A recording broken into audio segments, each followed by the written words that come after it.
아주 오래전 한국 어느 시골 초등학교에 서울에서 전학 온 아이가 있었습니다.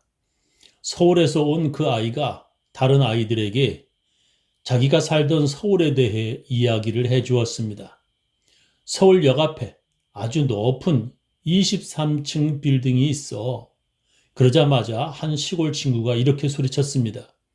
사람들이 어떻게 집을 23층이나 지을 수 있니? 그건 말도 안 돼. 2층이라면 가능하지만 사람들이 23층 집을 어떻게 지을 수 있니? 우리가 시골에서 산다고 우리를 무시하는 거니? 거짓말하지 마. 시골에 살던 아이들은 모두 그 아이의 말에 동의를 했습니다. 그리고 그 서울에서 온 아이는 그때부터 거짓말쟁이로 놀림을 받았습니다. 지금도 서울역 앞에 1977년에 지어진 23층 대우 빌딩이 있습니다. 저 지금 붉은색이 바로 대우 빌딩인데 서울역 앞에 바로 앞에 있습니다. 그 당시 1977년에 지어서 이제 사진을 찍은 것입니다. 그 당시 시골 사람들에게는 그것은 믿을 수 없는 일이었습니다. 그래서 목소리 큰 사람이 이긴다라는 말이 생겨날 정도였습니다. 그렇게 그 당시에 서울에 안 가본 사람들이 서울에 가본 사람들을 이겼습니다. 겨우 23층인데도 믿지 못했던 사람들이 많았었습니다. 뉴욕 맨하탄에 100층이 넘는 빌딩이 있다고 말하면 아마 그들은 그렇게 말하는 사람과 싸우려고 하면서 믿지 않았을 것입니다. 예수님의 제자 요한이 요한 일서를 쓰던 그 당시에도 그런 일이 있었습니다. 예수님을 직접 옆에서 보고 예수님의 몸을 만진 요한의 말을 그들은 믿지 않았습니다. 예수님과 함께 음식을 먹고 포도주를 같이 마신 사도 요한의 말을 그들은 믿지 않았습니다. 그들은 예수님이 그리스도라고 믿지 않았습니다. 그들은 예수님은 단지 그리스도가 잠시 머물던 껍데기라고 생각했습니다. 예수는 마리아와 요셉의 아들이었고 그가 세례 요한에게 세례받을 때 그리스도가 그의 몸 안에 들어갔다고 그들은 믿었습니다. 그래서 사도 요한은 바로 그것을 반박하기 위해 이렇게 오늘 성경 본문을 통해 말합니다. 이는 물과 피로 임하신 자니 곧 예수 그리스도시라. 물로만 아니요 물과 피로 임하셨고 증거하는 이는 성령이시니 성령은 진리니라. 증거하는 이가 셋이니 성령과 물과 피라. 또한 이 셋이 합하여 하나이니라 라고 말했습니다. 물은 곧 예수님이 세례 요한에게 세례를 받으심을 의미합니다. 그는 예수가 세례받을 때에 그의 몸에 그리스도가 들어간 것이 아니라고 말하는 것입니다. 예수는 그리스도시고 그리스도가 예수라고 그는 증언합니다. 그것을 그는 그리스도가 물과 피로 임하셨다라고 표현을 했습니다. 즉 세례받을 때에 예수의 몸에 그리스도가 임하신 것이 아니라 피, 즉 육신을 가진 예수가 그리스도라는 것입니다. 이것을 증거하는 이가 바로 성령이라는 것입니다. 그 성령의 증거가 바로 하나님의 증거라는 것입니다. 오늘 제 설교 제목은 하나님의 증거입니다. 만일 우리가 사람들의 증거를 받을진대 하나님의 증거는 더욱 크도다. 하나님의 증거는 이것이니 그 아들에 관하여 증거하신 것이니라 했습니다.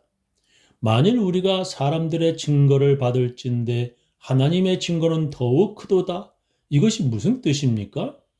그 당시 사람들은 여러 사람이 같은 말을 하면 그것을 믿을 만한 증거로 보았습니다.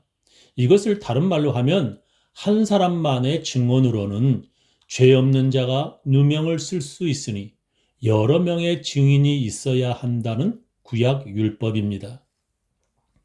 사람의 모든 악에 관하여 또한 모든 죄에 관하여는 한 증인으로만 정할 것이 아니요 두 증인의 입으로나 또는 세 증인의 입으로 그 사건을 확정할 것이며 라고 말씀하십니다.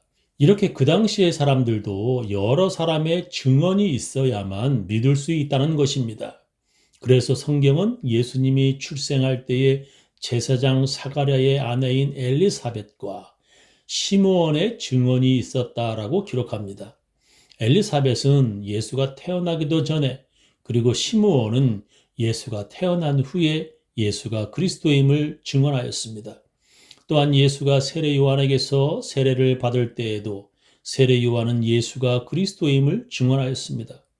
이튿날 요한이 예수께서 자기에게 나아오심을 보고 이르되 보라, 세상 죄를 지고 가는 하나님의 어린 양이로다. 이렇게 예수가 그리스도임을 사람들의 증언을 통하여 증거되었습니다. 세례 요한은 이렇게 말합니다. 나도 그를 알지 못하였으나 나를 보내어 물로 세례를 주라 하신 그이가 나에게 말씀하시되 성령이 내려서 누구 위에든지 머무는 것을 보거든 그가 곧 성령으로 세례를 베푸는 이인 줄 알라 하셨기에 내가 보고 그가 하나님의 아들이심을 증언하였노라 하니라 했습니다. 그리고 하늘에서 예수가 하나님의 아들이라는 소리가 들렸습니다. 예수께서 세례를 받으시고 곧 물에서 올라오실새 하늘이 열리고 하나님의 성령이 비둘기같이 내려 자기 위에 임하심을 보시더니 하늘로부터 소리가 있어 말씀하시되 이는 내 사랑하는 아들이요 내 기뻐하는 자라 하시니라 했습니다. 바로 이것이 세례 곧 물을 통한 예수가 그리스도임을 증거하는 하나님의 증언입니다. 그리고 예수님은 수많은 놀라운 기적을 통하여 하나님의 아들임이 증거되었습니다. 그 당시에 의사들이 치료하지 못한 문둥병자들을 예수님이 말씀으로 치료하고 또 눈먼 소경들의 눈을 뜨게 하셨습니다. 또한 태어나면서 걷지 못했던 안진뱅이를 예수님이 치료하여 일어나 걷게 하였습니다. 12년 동안이나 피를 흘린 여자를 치료하셨고 38년 동안이나 베데스다 연못가에 누워있던 병자를 예수님이 치료하셨습니다. 수많은 사람들이 이런 놀라운 예수님의 기적들을 듣고 예수님을 찾아와 항상 예수님을 애워쌌습니다.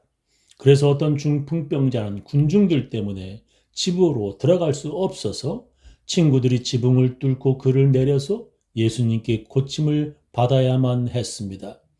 그리고 예수님은 오병이어로 5,000명을 먹이셨고 또한 죽은 자를 다시 살리셨습니다. 그래서 예수님은 구름같이 허다한 사람들을 피하여 다녀야 할 정도였습니다. 그 당시에 예수님은 수많은 사람들에게 애워싸여 어떤 사람은 나무에 올라가야 예수님을 볼 수 있을 정도였습니다. 이런 모든 것들이 바로 예수님이 그리스도라는 것을 나타내는 사람들의 증거였습니다. 그런 모든 기적은 또한 성령의 증거였습니다. 그래서 예수님께서 이렇게 말씀하셨습니다. 내가 아버지께로부터 너에게 보낼 보혜사 곧 아버지께로부터 나오시는 진리의 성령이 오실 때에 그가 나를 증언하실 것이요 너희도 처음부터 나와 함께 있었으므로 증언하느니라 라고 예수님이 말씀하셨습니다. 성령이 예수님을 증언하고 또한 성령을 받은 예수님의 제자가 예수가 그리스도임을 증언하는 것입니다. 그래서 성령의 도우심으로 교회가 점점 많아지고 그 교회는 점점 다른 나라들에도 세워지게 되는 것입니다. 전 세계에 예수를 모르는 사람이 없을 정도로 예수 그리스도가 널리 알려지게 되었습니다. 바로 이런 것이 성령의 증언이라는 것입니다. 그렇게 예수님에 대해서 성령이 증언하심으로 전 세계에 교회가 세워진 것입니다. 그런 성령의 증언의 증거가 바로 예수님의 제자들이고 오늘 성경 본문의 사도 요한인 것입니다. 사도 요한은 요한복음에서 이렇게 예수님의 말씀을 전합니다. 내게는 요한의 증거보다 더 큰 증거가 있으니 아버지께서 내게 주사 이루게 하시는 역사, 곧 내가 하는 그 역사가 아버지께서 나를 보내신 것을 나를 위하여 증언하는 것이요. 또한 나를 보내신 아버지께서 친히 나를 위하여 증언하셨느니라. 너희는 아무 때에도 그 음성을 듣지 못하였고 그 형상을 보지 못하였으며 그 말씀이 너희 속에 거하지 아니하니 이는 그가 보내신 이를 믿지 아니함이라. 너희가 성경에서 영생을 얻는 줄 생각하고 성경을 연구하거니와 이 성경이 곧 내게 대하여 증언하는 것이니라. 그러나 너희가 영생을 얻기 위하여 내게 오기를 원하지 아니하는도다 말씀하셨습니다. 예수님이 하신 모든 그 기적들이 바로 하나님 아버지께서 예수님을 그리스도로 보내심을 증언하는 것입니다. 그런데도 수많은 사람들이 자기들 눈으로 직접 보았는데도 예수가 그리스도임을 믿지 않습니다. 그 이유는 바로 하나님이 칭히 증거하시는 것을 믿지 아니하기 때문입니다. 성경이 예수를 증언하고 성령이 예수를 증언한데도 그들은 영생을 얻기 위하여 예수님께 나오지 않습니다. 그래서 사도 요한은 이렇게 말합니다. 영생은 곧 유일하신 참 하나님과 그가 보내신 자 예수 그리스도를 아는 것이니이다 했습니다. 그런데도 사람들은 예수가 그리스도이심을 믿지 않습니다. 그런 사람들은 하나님을 거짓말하는 자로 만드는 사람들입니다. 하나님의 아들을 믿는 자는 자기 안에 증거가 있고 하나님을 믿지 아니하는 자는 하나님을 거짓말하는 자로 만드나니 이는 하나님께서 그 아들에 관하여 증거하신 증거를 믿지 아니하였음이라 하셨습니다. 그 당시에도 믿지 않았던 사람들이 많았고 지금도 수많은 증거들이 세계 곳곳에서 볼 수 있음에도 많은 사람들이 믿지 않습니다. 저는 가끔 이런 생각을 하기도 합니다. 예수를 그리스도로 믿는 믿음은 아무나 다 가질 수 있는 것이 아니라고 저는 생각합니다. 그것은 하나님의 은혜입니다. 그 은혜를 받을 수 있는 사람은 자기가 죄인임을 깨닫고 그래서 죄인을 구원하러 오신 예수님이 필요한 사람들입니다. 그래서 예수님이 그리스도라는 것을 믿는 그들이 바로 하나님의 은혜를 받는 것입니다. 하나님의 은혜로 그런 믿음을 갖게 되는 것입니다. 그러나 어떤 이는 전도자가 아무리 예수님이 그리스도임을 말해 주어도 믿기는커녕 듣기조차도 싫어합니다. 아니 싫어하기보다는 그들이 그런 말을 아주 미워한다는 표현이 더 적절할 것입니다. 듣지도 못하고 그래서 믿기는커녕 미워하는 자들은 이미 지옥에 갈 사람들입니다. 그래서 오늘 성경 본문은 이렇게 말씀합니다. 또 증거는 이것이니 하나님이 우리에게 영생을 주신 것과 이 생명이 그의 아들 안에 있는 그것이니라. 아들이 있는 자에게는 생명이 있고 하나님의 아들이 없는 자에게는 생명이 없느니라 하셨습니다. 하나님께서 친히 증거하시는 이것, 예수님이 하나님의 아들임을 믿는 자에게는 생명이 있습니다. 저는 우리 교인들 모두 예수님이 그리스도이심을 믿으시기를 예수님의 이름으로 축원합니다.